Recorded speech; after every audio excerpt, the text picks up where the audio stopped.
14 ans et c'est une bonne période, mais je n'imaginais pas que déjà le journal Watch boucle 14 ans d'exercice de ses fonctions, de disponibiliser l'information au public.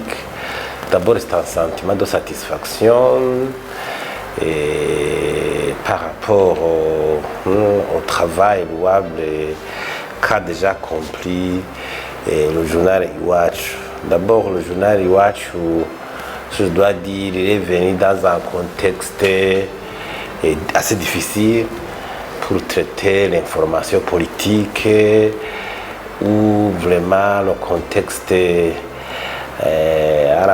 la tolérance aux idées critiques et contraires était un peu controversé, mais quand même c'est un journal qui a su pénétrer et surtout qui a essayé de garder son indépendance.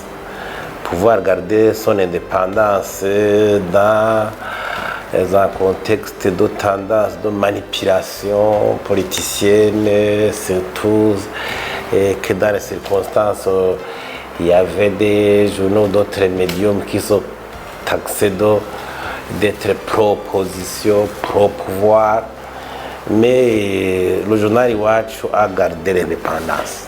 Le journal Iwachu a gardé un professionnalisme, surtout un professionnalisme dans le traitement de l'information, sans subjectivité, sans côté pageant, sans surenchère. Et ça lui a valu vraiment ce privilège de continuer à prester aujourd'hui, malgré toutes les vicissitudes, tous les problèmes qu'ont enduré d'autres médias. Et aussi, ce que je constate chez le journal, c'est un journal quand même qui essaie de donner la parole à toutes les tendances. S'il y a la survenance d'un événement, si on est tenté de lire, on voit qu'il essaie vraiment de donner la parole à tout le monde. Peut-être que s'il y a l'une ou l'autre figure qui ne voudrait pas s'exprimer, ça se relève de son problème. Mais l'essentiel est qu'on voit qu'il essaie, à partir de la configuration du marigot politique, de l'espace politique burundais, le journal essaie quand même de donner la parole à toutes les figures et de toute tendance, que ce soit au niveau des autorités politiques, partis politiques, sociétés civiles, secteur privé, etc. Et un autre élément très important, c'est chez le journal Iwachu, c'est cette façon d'être encore un journal d'investigation. Vous savez, parce que actuellement, on est habitué à des journaux bombes, des journaux qui semblent être informatifs de façon ponctuelle, mais quand des journaux écrits comme Iwachu essaient d'entrer en profondeur pour chercher des informations ici et là, et le journalisme d'investigation garde sa saveur. Moi, j'encouragerais d'abord à Iwachu de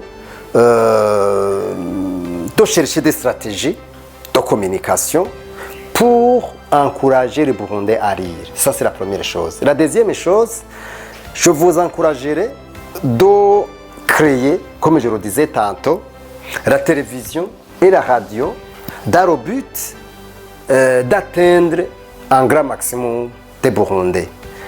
Le quatrième souhait pour nous, il faut écrire en Kirundi. Parce que nous voulons que les Burundais puissent savoir ce qui se fait, ce qui se dit.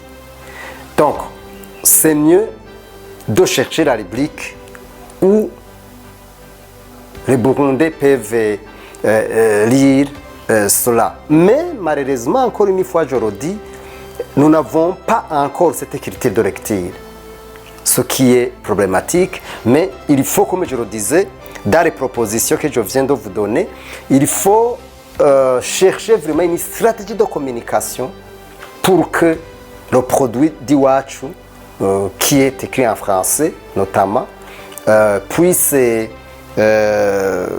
lu par beaucoup de Burundais. Je vois qu'actuellement, c'est beaucoup plus les étrangers qui lisent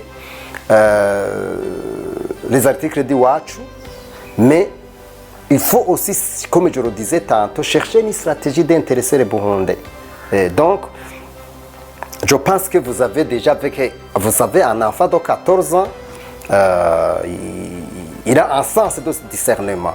Et vous, avec cette expérience, avec tout ce que vous avez traversé, de bien comme de mauvaises choses, tout ça, il faut que ça converge pour une expérience et développer une résilience de haut niveau. Et je suis sûr que vous allez y arriver parce que vous avez Iwachu, je vois qu'il a cette volonté d'arriver loin.